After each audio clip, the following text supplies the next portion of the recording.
one major sort of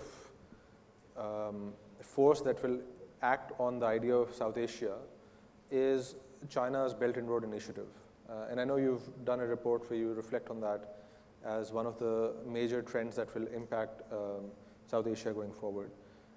Can you, just starting with you, but this is a question for all of you, can you reflect perhaps on how the BRI is going to play a positive or negative role, both a negative role potentially because of perceived antagonism between India and China, but a positive role in terms of, you know, the Lotus Tower behind us, Chinese investments in each country? So I take a slightly unconventional view of the BRI. South Asia is very capital scarce for its infrastructure. Okay, there is across Asia some $1 trillion infrastructure deficit. Okay, in finance that's needed. Who can fill this? Right? China has very deep pockets and is a source of infrastructure finance. Okay, and it can in Sri Lanka, and we are a test case for this. It's building a port.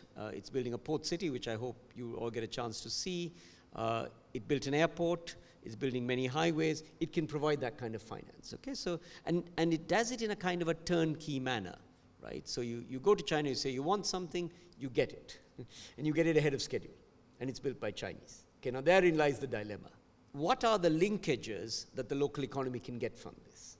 Will Sri Lankan workers be employed in these types of projects? Will small and medium enterprise from this country get a chance to be subcontractors to some of the large-scale firms that we might expect from China and East Asia?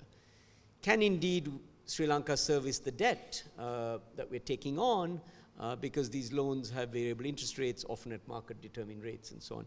The short answer, though, is we're not in debt-trap diplomacy in Sri Lanka. China has 10% of our debt today. So Mike Pence's thesis isn't right, but down the line it could be a problem.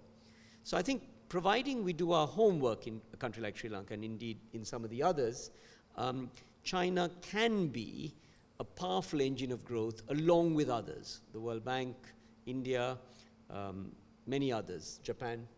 And it's really up to the recipient country to use this powerful engine which is available for countries. So my take is slightly different to the normal narrative. Have you, though, sort of seen any displacement effect where the fact that investment has come in a big way by China makes it less urgent to seek investment by, for example, India and the World Bank in this country?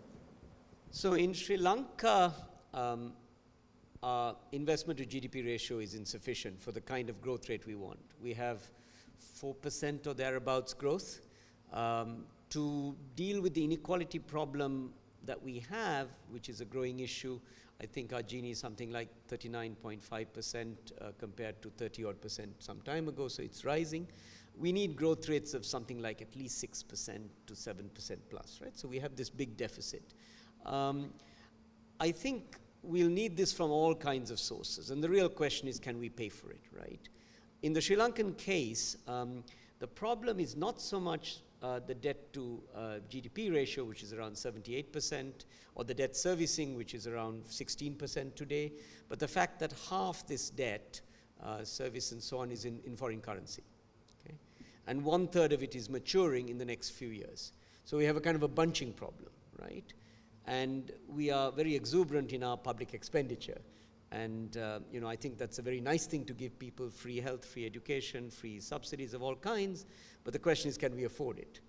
So China, in that sense, I think, can be a really important source, providing we do our homework properly.